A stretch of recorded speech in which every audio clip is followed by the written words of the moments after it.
Hello and welcome. New episode, Mind Muscles. This time we have Coach Iryna, all the way from Ukraine. How are you, Coach? The coach is doing good. How are you, Coach Masood? Very good, very well, very well.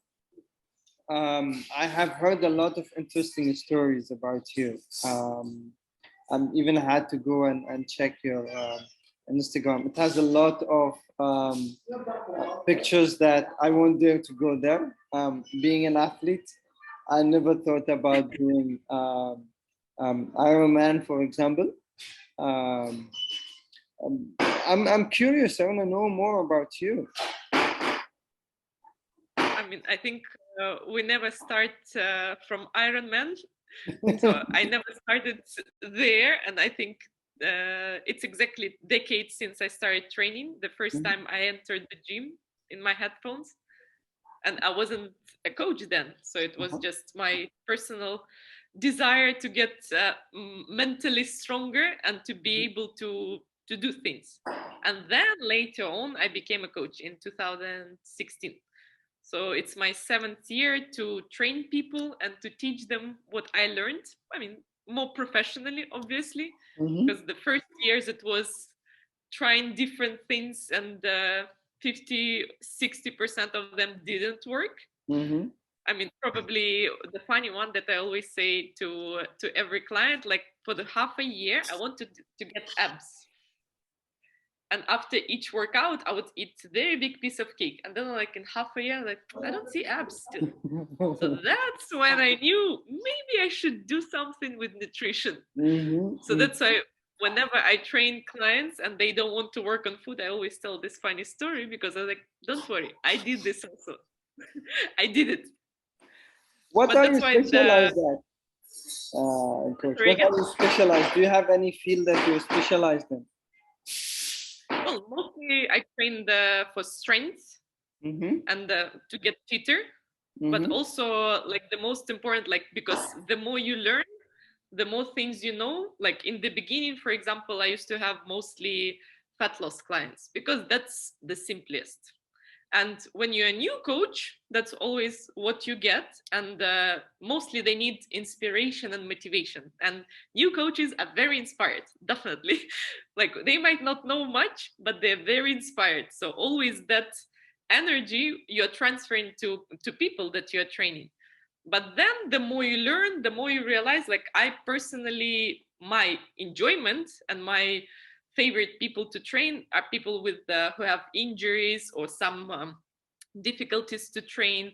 Let's say they have a herniated disc, or they had after certain injury, and they need someone who cares, or someone who is completely new, which is, I always thought that training new people is easier, but it's actually on the opposite.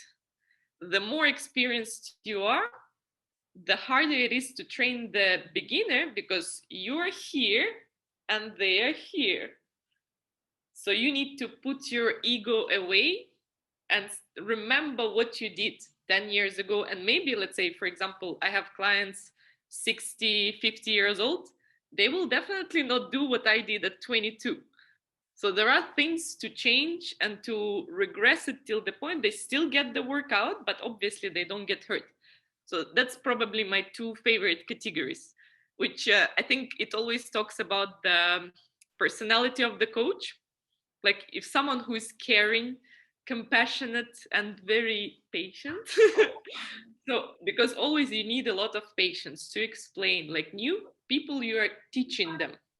Yeah. You're not just like, oh, go, go, go, go. So this go, go, go works for someone who is more experienced, at least intermediate level. Yeah. And for me, like you're not doing much when you say go, go, go.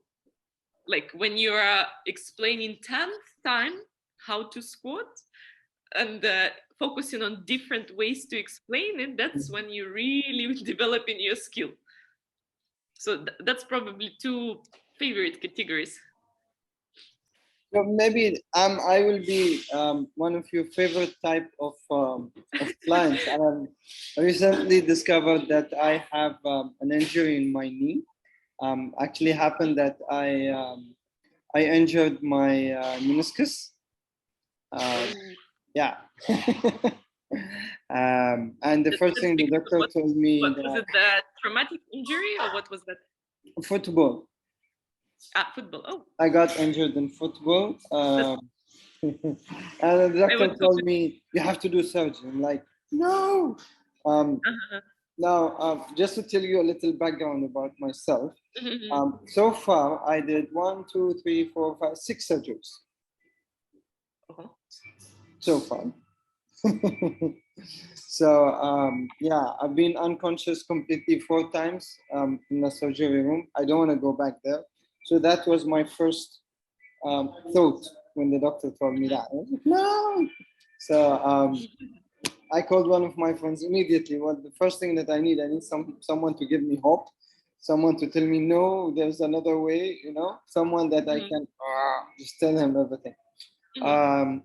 Luckily, I decided to go for alternative ways not to do the surgery.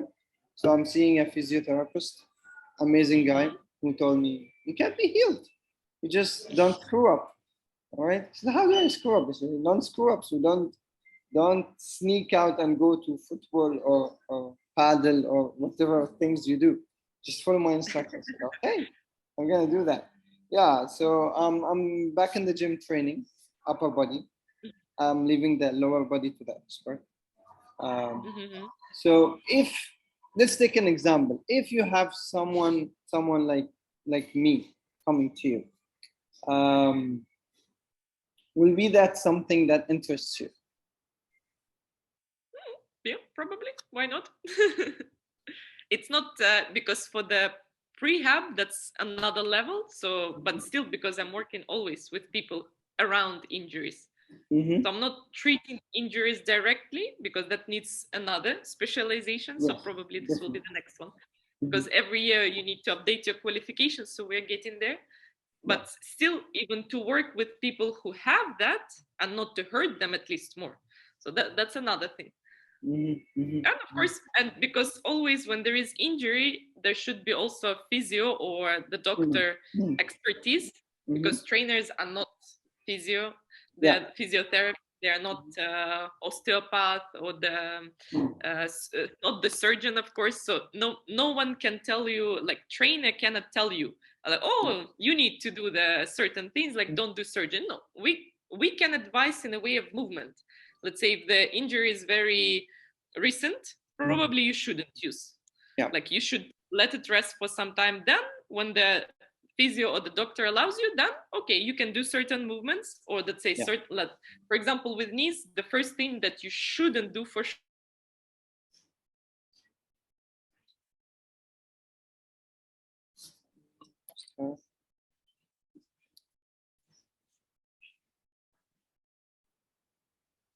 Got frozen. I think I lost you for a second. You were saying the thing that I shouldn't do. Impact. So any jumping, any switch of the rapid switch of movement, the agility, which involves paddle and football. So anything that is rapid and not controlled. Let's say if you will be allowed to train with the time, the legs, so it should be slow, controlled, and steady, like Pilates way, in that way. Like it doesn't mean you cannot do the weights, like if it heals and everything. So it depends on the how bad it is. Yeah. Surgeons for me, correct? It's funny you're saying that, because the first question I asked, I play football, volleyball, and paddle. So this is no. So the next question for me was like, can I run? And he said, yes, if it is a straight, hard surface, not on the beach, and not changing direction, just straight. I have a reason to ask that, because Spartan is coming up next in October. What was it? Spartan. Yes. Spartan is coming up in Salalah. Okay. Me, if I would have it, I wouldn't run, definitely. I would swim, I would cycle, I would do something else, because I don't like to hurt myself. So my only injury was when I pulled my back And it was just because I was so sore, my legs were so sore, and I was distracted. And I looked somewhere, so the weight wasn't heavy. And I was like, up. I was like, oops, I cannot go down. So I lifted, and I was like a soldier standing straight, walking for like 5 days. But then I went to physio, it was released, and it was okay. But that's why any sort of injury, there will be certain things before that. You will start feeling it. There are always signals. Like unless I always call football sponsor of knee injuries, because I think even by statistics, football is the most injuries on the knees. Not the powerlifting, not weightlifting, which most people think that football it's and rugby, I think. Football and rugby. Yeah, it is traumatic. This is traumatic event. It's not something that you can control or not control. Coach, I'm gonna take you back a little bit and I'll ask you, what inspired you to be a coach? Why being a coach? What you used to do before being a coach? Before I was working in, because I was young. I was 22. So I just finished university. I was a philologist of English language and literature. And then I got a few jobs like the waitress, the bartender was even the funny thing. I was serving people drinks, and I don't drink for 9 years, which was also a result of training actually. Because when you start training, all the things, because you feel so good about yourself, other things, they start to fall off. Yeah. I used to smoke also. So for someone who is who thinks like, no, but you're like you a trainer, I was like, yes, but I was not a trainer to start with. So when I went to the gym, I was 22 years old. I was just at that time I wasn't having even a job, so I just spent six months at least. So I started to go to the gym, I stopped drinking, I started eating a little bit better, not including cake. And then I got the job in Hyatt, 5-star hotel in Dubai. That was also by accident. And I worked there 2.5 years, but because the pressure was very high, obviously I still continued the training. I remember my 5 a.m. waking up to go for a run, always like, I don't know, I don't do that anymore. I think I was very tough on myself. So I was waking up and training like at least 3-4 times a week for sure I would be training. And even then I remember, because I overtrained, my knee got swollen, nobody could realize what happened. But then I already I understood, I removed running, I went for cross trainer, I recovered, I learned how to strength train better. And then after working 2 years in hotel, I think, because for the last half a year I was already studying for a trainer. I just decided that's it, enough. I'm talking about the food, 6-pack, training, lifting weights 90% of the time. I already annoy people because I talk so much about it. Plus I got my 6-pack, I felt good, and I knew how much it's important for people, because I struggled with it and I went through certain things that didn't work, like going too strict on the diet. For example, when I stopped eating cakes, I went for 2 weeks very strict. The downside of it was I gained 7 or 8 kilos. So for the first time in my life, I actually gained weight. Usually it was 1-2 kilos, it's here and there. But because of that restriction, for a year, I couldn't lose anything, nothing. It created so much stress and tension, because once you go on that deficit, you go into that restriction, your body feels and your mind feels oh no, next time she will do that, we are suffering. So when we get to the food, I literally caught myself taking the sweets and chocolate. For a year, considering training, I was training still. I couldn't lose even 100 grams. And when I decided that's it, I'm training for health, just because I feel good, I will not put any 6-pack goals, anything. That's it. In the first month, I lost 2 or 3 kilos. Wow. And I was that's simple it was. So just sometimes it's a small trick, it's a small change. Sometimes here, right? So you just change a thought, or you just change a belief, or you just change a small habit that you do, that change the entire formula, right? Exactly. It was a small shift, and like, huh. So I didn't have to suffer that much, because I still remember my dinners with the chicken breast or fish with steamed, not even grilled or nothing, zero taste, with broccoli, cauliflower. Like, it was awful. Like, I couldn't look at, after some time, like, no, I cannot look at broccoli and cauliflower anymore, because that was, I think that was information available at the time. So now it's still, because this industry is quite young, relatively. And all I saw, it was fitness models who were going on strict diets, and then suddenly I noticed they all gaining weight. I was like, maybe that approach is not working. So it's more about the trial and error. And let's say for 4 years, yeah, like let's say 2-3 years, it took me to realize, like, that's not working. Like, I don't want to be a model. I don't want to be on the stage. For somebody who wants to do that, yes, they should maybe go through that intense training or intense diet when they cut the carbs.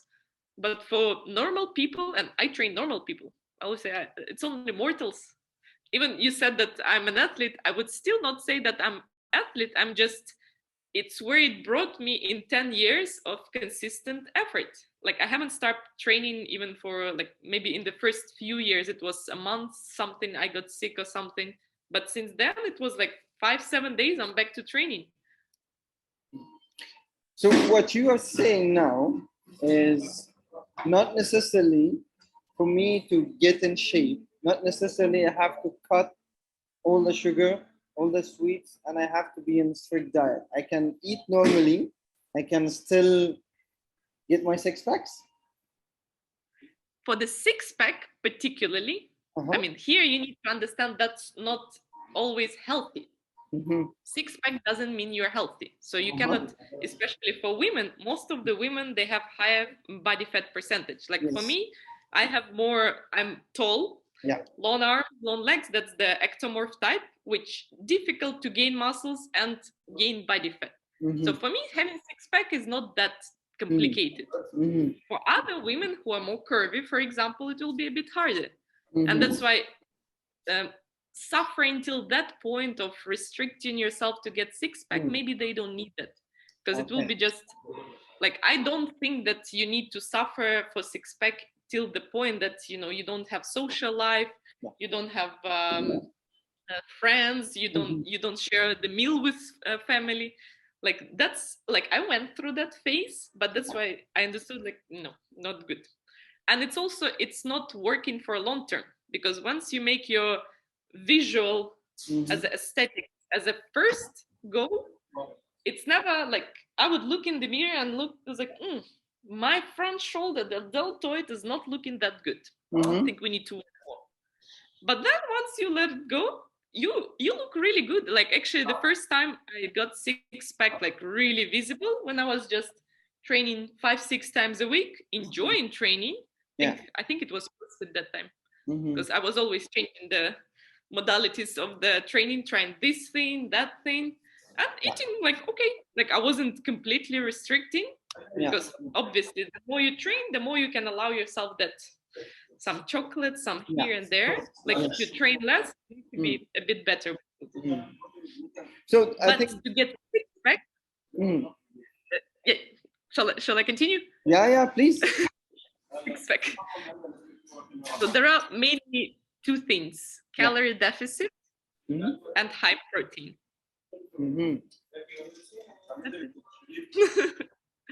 So what you do with that, so for example, you spend, because it usually people who want to look good, they are under eating.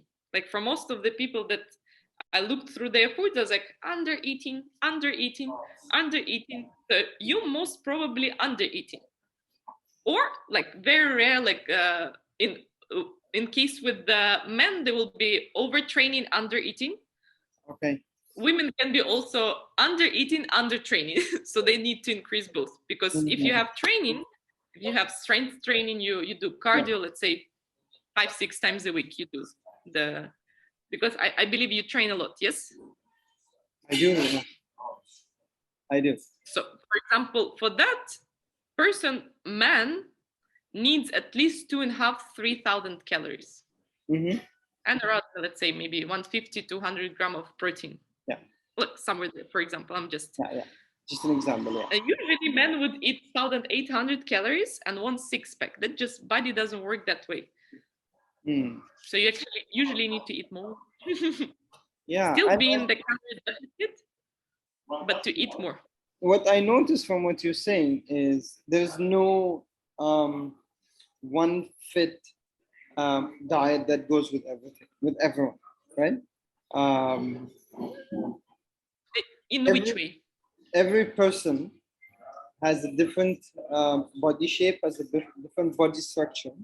So what works for me doesn't necessarily work for you, right? The basics are still same. Basics. Eating nutritious food, vegetables, fruit, protein, starchy carbs. So let's say potatoes, rice, buckwheat instead of empty carbs, the croissant, chips.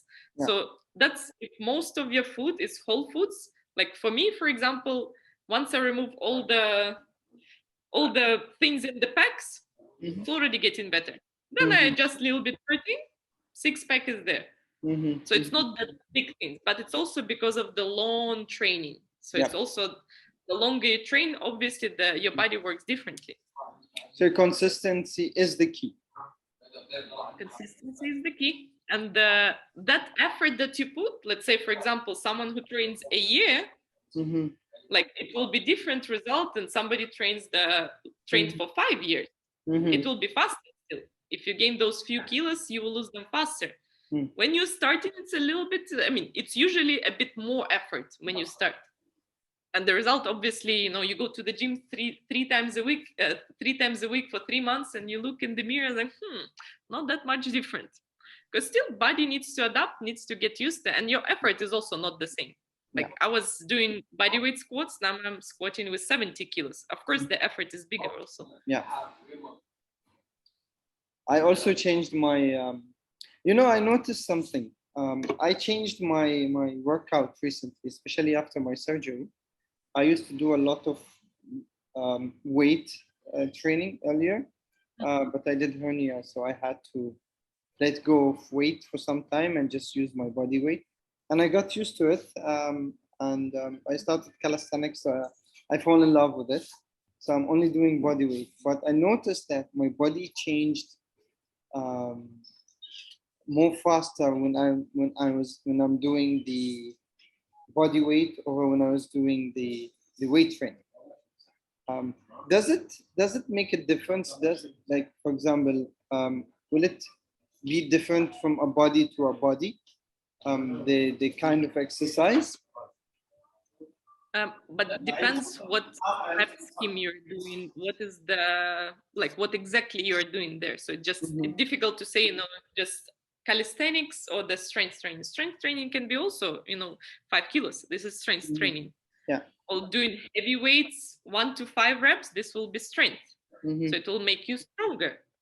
6 to 10 or 12 reps, it's growing muscles. Then 12 and above, it's endurance. So let's say if you are going for mountain climbing, you will need endurance. Like strength will not help you much because you will feel the burn in first minute and you need to, let's say, sustain it for, 10, 20 kilometers. So that needs endurance. Like what exactly you're doing in the calisthenics? Is it you're doing, let's say, 100 push-ups? Or are you doing the muscle ups or holds isometric? Like you will see the difference. So it depends what is the goal, right? What are you doing? Like what are you doing in the calisthenics and what you did with weights? For me, just strength for now. Sorry again? I'm doing strength, so I'm focusing on strength. Strengthening my... So I do a lot of body weight exercises. I'm not focusing much on techniques. Yeah, the reps are very normal. 8 to 10, 8 to 12 max. So let's say how your usual workout would look. Let's say 3 sets of 10. I'll give you an example. So how it goes is I train 5 days a week. One day will be chest and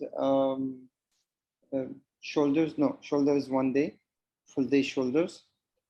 Chest and triceps, back and biceps, and abs and legs one day. And then I have a repetition day where I focus on technique. And the way I do it as a circuit. So it's a set of 7 exercises, for example. I do it in 3 sets all over. For example, when it's chest, I do 10 reps push-ups. Then I do, I'm bad with the names. Pull-ups? The pulling up? No. The dips, yes. And then I do dips as much as possible, maximum reps. And then I do, for example, the narrow push-ups. Then I do the triceps. It's all strengthening kind of training. And what you were doing with strength? Was it also as a circuit? Yeah, it's was all circuit. Also as a circuit? Yes. Maybe it was not enough weights, because you can get the similar result from both. Like it will not be, let's say, if you're doing push-ups, you can do bench press. So it will be still, the result wise, like it will not be that different. Like for example, you can achieve both. Just a technique. As long as you're doing similar way of training, like circuit. If you're doing, for example, strength in the calisthenics, it will be you're adding weights on yourself. That's how you're getting stronger. Yeah. So let's say you add 5 kilos, 10 kilos, you get the chain, you put the, so that's you're getting stronger. So let's say 1 to 5 reps. Yeah. Then the same way you can do in the with lifting weights, you can do not the pull-up, for example, for the back, the bent over row. Yeah. So same way. It's just a different way of training the same muscle, right? A little bit different, because for example, bodybuilding, mostly people will do the assisted pull-up. So it's still pull-up, just you can get more reps there, but still the similar. But I think the maybe better comparison will be chest press and push-up. Yeah. Probably push-up. Yeah, if you add the weights on yourself, yeah, similar you can get. But bench press, theoretically, you would be able to press more, like in terms of, it will be easier to get there. Yeah. To get stronger, still, me personally, I consider the best way to get stronger, strength, is the barbell training. Yeah. Calisthenics, like it's a good way of training to control your body. You can definitely look really good. And it's also about the preferences. Yeah. But like you cannot bench press, like what you will do if you're benching 200 kilos. Kind of difficult to put it on you. Yeah, of course. Yeah. Like you can get the endurance, you can get to, let's say, 30 push-ups, 40 push-ups, then yes, it will be easier probably. Great. So the plan normally depends on what the clients want, what the end result, why they want to train, right? You ask these questions, right? So for example, for someone like me who likes to go for Spartan running and endurance, a higher rep will be recommended, right? That will be the plan. Yeah, probably, because it's, as far as I remember, so there you're climbing for something that I think probably endurance will be better. Like you need to be strong, but not like you will not need to lift 200 kilos of something. Like to be strong, like for me, for example, I'm lifting 60, 70 kilos of back squat. That's like, I don't need more than that. Like I'm not going for any competition. My joints feel good. Yeah. Like when I was going heavier, I had time when I was doing strength. I was like, nope, my knees already feel like they're saying goodbye. Like I'm not going for any competitions or anything. So I was like, I don't need to get stronger than that. Like, okay, like I like strength, but I don't need it like that much. Let's say with body weight, I think one of my favorite exercises is the pistol squat. Have you done pistol squat? Pistol squat. I'm not good with names, but I think I did it. With one leg. So maybe that will be yes. After you are able to do with your knee. Yes, hopefully the knee very recovers. difficult. I tried assisted pistol squat. Yeah, that's where you start, and then you progress I there. So that can also do a full pistol squat without holding up to a bar or something. And pistol squat, for example, it shows a lot of if you have ankle mobility issue, if you have hip mobility, stability, it will show you a lot of things. So this is the good one to learn and to improve after. Nice. Let me divert the topic a little bit. I want to focus more on where we started on. I'm always going the wrong sideways. First of all, what made you think about Ironman? What was the idea that came to? Okay, I want to do Ironman. I mean, it started from my husband. That's the like when I met him. It was 2018. The 2018. I saw him like I saw him in the gym, and I was like I think I saw him on the Instagram profile, and I wrote him I saw that he lost 40 kilos and he started to do Ironman, and I was like, wow, Ironman, because for me it was like, this is something I had no idea what was that. I knew that it's something long and something difficult, so it's something like that crazy people do. So I didn't know even that. Obviously, after years I learned what is that exactly. And he was always encouraging me. I was pure strength, hated running, don't like running, don't know how to swim. Like, I don't like to be even wet. Like, no, don't put me in the water. Cycling, okay. So, like, I can cycle. Like, it's more or less. But I was doing CrossFit, Olympic lifting, strength. So that was my most training. Whenever it was running time, I was like, oh, okay, I will run. I run, but like, okay. Yeah, it's not your favorite. That was like, okay. And he was always like, let's do Iron. I was like, never, I will ever do it. And his friends always encouraged me, his team. I was like, no, like, I'm strength forever. And for the third time, when I was watching him in Dubai on the race, that was the time. It was 2020, yes. And it was exactly, I think, before our wedding, like a few weeks before. And I was standing there, and there was a song playing and a huge speaker. I think it's called Be Legendary. And I'm very musical person, so for me, music is very important. Yeah. And I felt like the time slowed down. And I still remember how people there, when they are waiting for the swim, like thousands of people in the wetsuits. I was like, oh my God, you can see the buoy and it's very far. I was like, no way, because I'm also afraid of open water. The funny part also, another one. I was like, no way, and it's so cold. It was March 2020. They did it in March, but it was still very cold. Like, how can you go there and swim? I was like, no. And that was the day that I look at it again for the third time. I was like, oh, I'm gonna do it, aren't I? And I thought that I got that itch. Like the same when I wanted to be a coach, I felt something, like something was calling me. Like I didn't control it. I don't know how intuition, maybe, I don't know how you explain it. And I was like, so I told my husband, I was like, I'm gonna do Ironman. I was like, yeah. I was like, okay, give me the number of your coach. And he was like, are you seriously going? I was like, of course. So 1 week later, it didn't go. I was like, okay, let's start it. I was like, but you don't know how to swim. I was like, well, I will learn. Like, what you do? So yeah, I started to learn to swim, considering that I was even worried and anxious to be in the pool. I couldn't swim in 5 meters.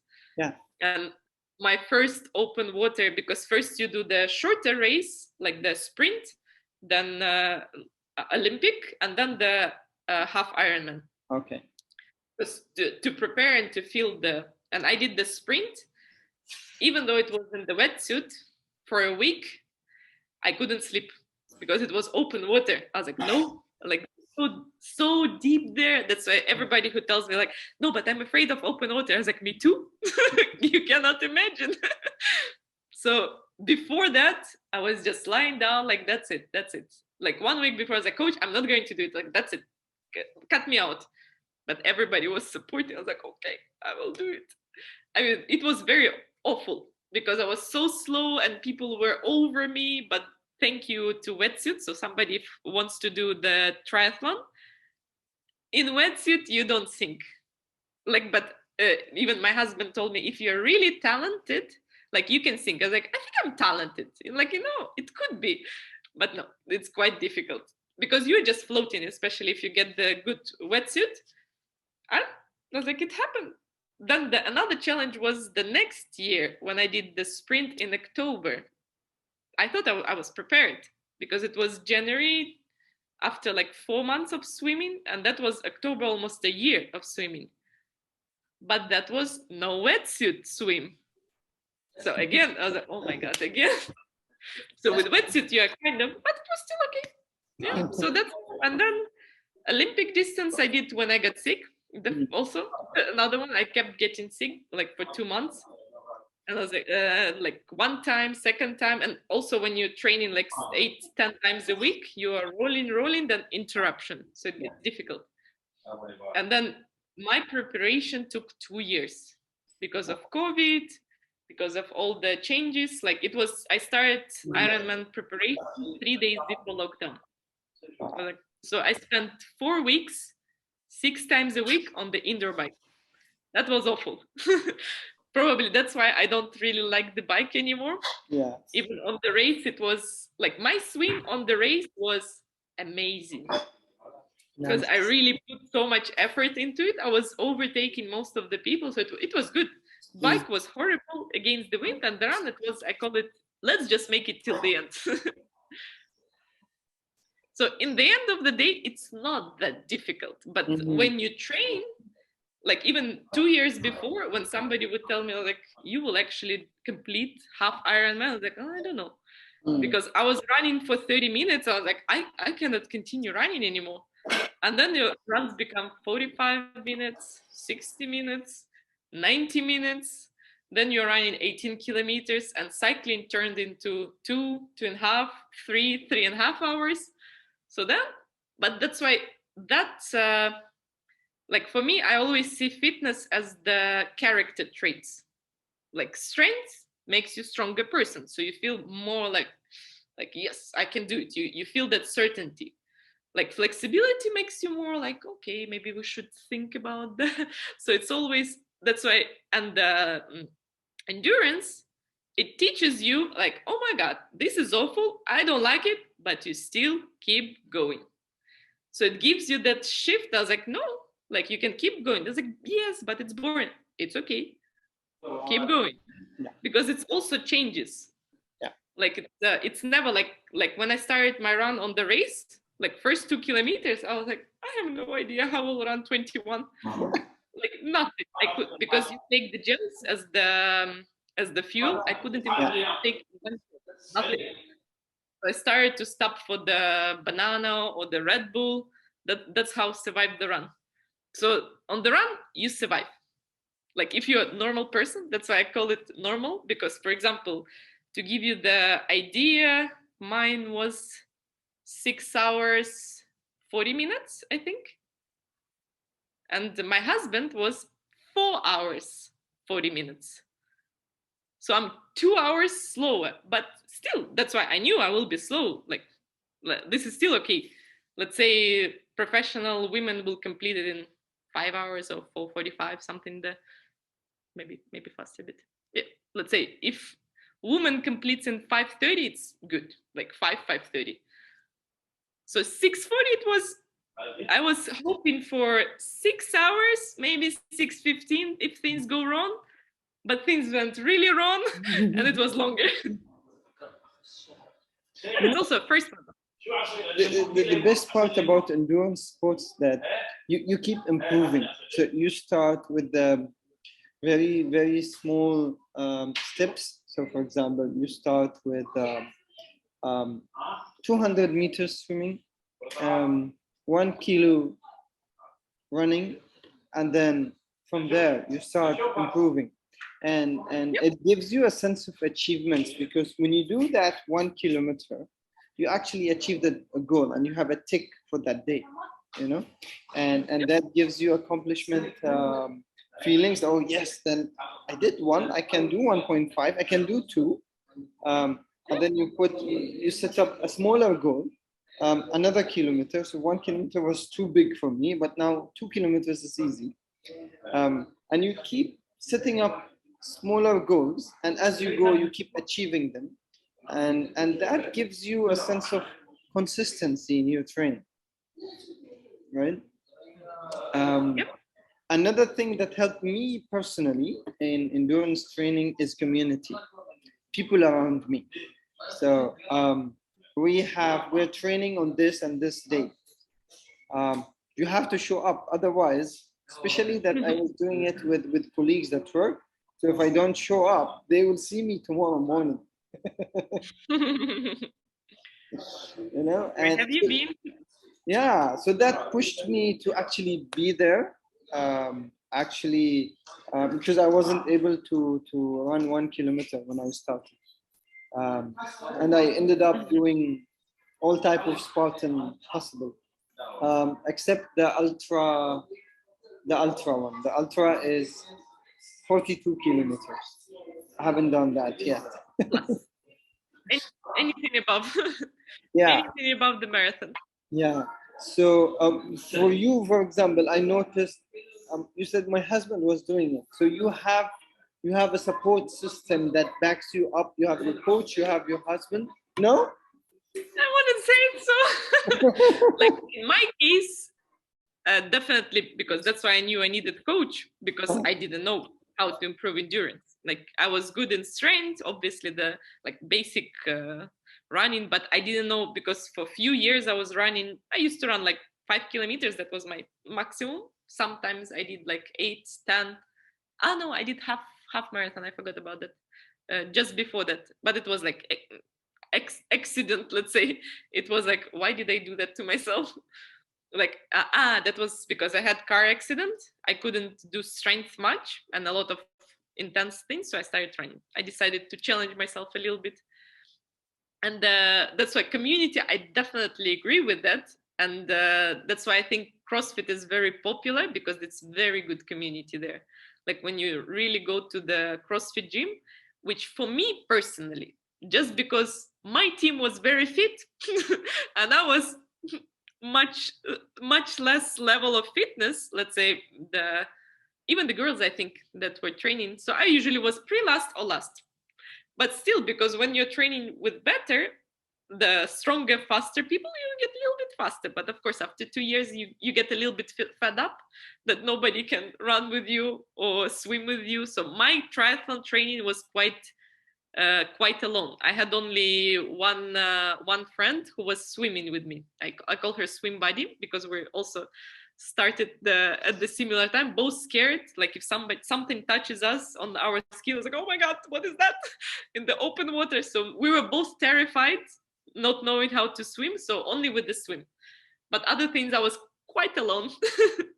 Which made it actually harder. It will be easier with the people. We had only like few sessions, like we had once a week running on the track all together, and the cycling I was never with them, because I was just goodbye. They're like, let's say my speed was 29-30 kilometers per hour, they're 40. So a little bit faster, because most of them, they train for a while. Like my husband is also like, I was like, bye. I say hi to him in the beginning and we meet in the end. And it's also difficult when you say 2 people. He's very competitive. Like, I'm just doing for myself, like, let's just finish it. Like for someone who is very competitive, it's actually like, it doesn't make your mental health better, it makes it worse. So there was no support from him, like in terms of the emotional, because he needed it. That's why it's both of us. We would just, like, let's say when my bike sessions became 70 kilometers, 83 or 86, 83, 86, and 105. All I did, finish cycling, come back home and sleep. That's it. And both of us. So that's why now I'm taking a break. I'll focus on the short ones. But Ironman, I'll do it, but not yet. I'm not ready yet. Because it took too long. I can't wait to see you doing the full Ironman. Huh? That's. I recently told my husband that I will never do that, but I already said about half. Never know. So I never know. As soon as I say I will never do that, that's exactly exactly what you're gonna do. Exactly when it comes. Yes. Before we close, Coach, a piece of advice for people from your all the people. Yes. Start. the piece of advice: start anything. You can walk. You can cycle. You can go with a friend to the gym. Go with a friend to the gym. Do anything, because any effort will start you rolling. Because most of the time when you just think like, maybe I should do that. Maybe I should do that. So that just postpones the action. Any action will be better than zero action. And that's why even if most people would move every day and walk, they already will be healthier and feeling better. Because everything is from sitting, all the posture, all the pains, back pains, they all start from the just not moving. We're not made for not moving. We're made to move, do things. So doing anything, do something crazy. Start from something, even if it's 10-20 minutes walk. Do it for a week, then this feels good. Because never, most of the people would come with the, I want to train 3-5 times a week, I want to do this, I'm going on this diet. And I was like, slow down. So always slower. Like I started from 3 times a week. I trained for 2-3 years for sure, 3 maximum 4 times a week.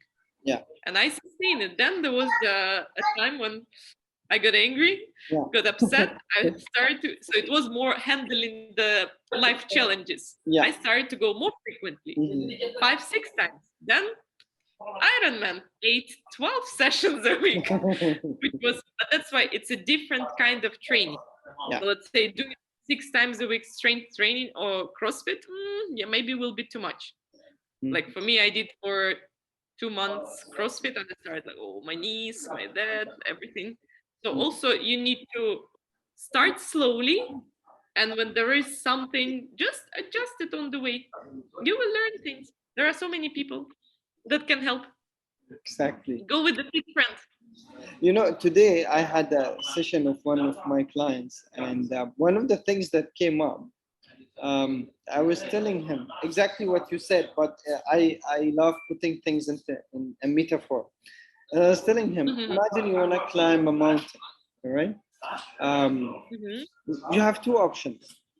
You either sit in your pajama in your house and just hope one day a chopper will come, take you to the top of that mountain. Or you can decide and put your shoes on. You just put the shoes on. And definitely, once you put the shoes on, the next step is open the door. The next step, you step out of the house. Then you take 1 step at a time until you reach your peak. Yep, that's a good one. Yeah. Making step every day. Yes, exactly. Keep on moving. And then in 10 years, you can do half Ironman. Yes, wow. Coach, thank you so much for your time. I really appreciate the information. I really appreciate sharing your journey. And hopefully one day we can meet face to face and we can do this podcast face to face. That would be great. Thank you. Maybe next time I'll see you on the Ironman 70.3. You never know. Somewhere really. Have a lovely day. And speedy recovery for you. Thank you. Thank you so much. Bye. Thank you. Bye-bye. Bye.